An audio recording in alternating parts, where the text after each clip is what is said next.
Diploma first year first सेमिस्टरचा हा जो subject आहे त्याचं नाव आहे बेसिक मॅथमॅटिक्स. कोर्स कोड असणार आहे 311302 के स्कीमनुसार. याच्यामध्ये 5 चॅप्टर आहेत. फर्स्ट जो आहे तो अल्जेब्रा, सेकंड आहे ट्रिग्नोमेट्री, थर्ड आहे स्ट्रेट लाईन, फोर्थ नंबर जो आहे तो डिफरन्शियल कॅल्क्युलस आणि लास्ट आहे जो स्टॅटिस्टिक्स. असे 5 चॅप्टर आहेत. त्याच्यामध्ये तुम्हाला 70 मार्क्सचं डिस्ट्रीब्युशन दिलेलं आहे जे थेरी पेपरमध्ये असेल. हे जे आहे ते 125 मार्क्स जे तुम्हाला रिझल्टवरती 125 मार्कपैकी असणार आहे. याचं डिस्ट्रीब्युशन दिलेलं आहे 30, 70 आणि 25. आता याच्यामध्ये 30 जे आहे ते युनिट टेस्ट पहिली आणि दुसरी जी असणार आहे त्याचं ॲव्हरेज काढलं जाईल, त्याचे तुम्हाला मार्क मिळतील. आणि हे जे 70 आहे तो डायरेक्ट थेरी पेपर असणार आहे 70पैकी. आता या दोन्हींचं मिळून पासिंग आहे 100पैकी 40 मार्क तुम्हाला मिनिमम मिळवायचे आहेत.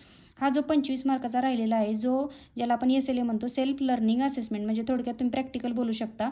याला तुम्हाला कमीत कमी 25पैकी 10 मार्क मिळवायचे आहेत. आणि हे म्हणजे तुम्हाला प्रॅक्टिकल म्हणजेच प्रत्येक चॅप्टरवरती जे काही प्रॉब्लेम दिले जातील ते तुम्हाला सोडवायचे आहेत. मला वाटतं आता समजलं असेल तुम्हाला.